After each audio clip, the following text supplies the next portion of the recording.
Hello, good morning friends. সুপ্রভাত। রাধারানীর কৃপায়, কৃষ্ণের কৃপায় সকলে ভালো আছেন, সুস্থ আছেন। আমিও ভালো আছি, ঠিক আছি। রাধারানীর কৃপায় ভালো আছি, সুস্থ আছি।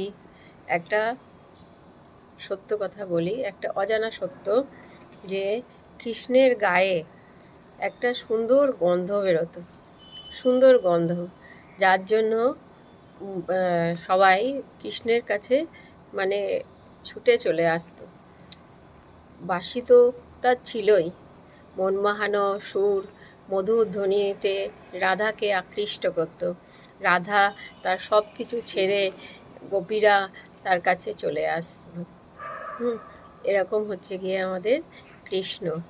আর কৃষ্ণ কিন্তু 119 বছর বয়সে মারা গিয়েছিলেন, কিন্তু তার একটা চুলও কিন্তু পাকেনি, সে আগের মতনই যৌবন ছিল। তো দেখুন আমাদের কৃষ্ণের কত মহিমা, বলুন। রাধে রাধে, হরে কৃষ্ণ। সুপ্রভাত। সবাই ভালো থাকবেন, সুস্থ থাকবেন। জয় শ্রীকৃষ্ণ।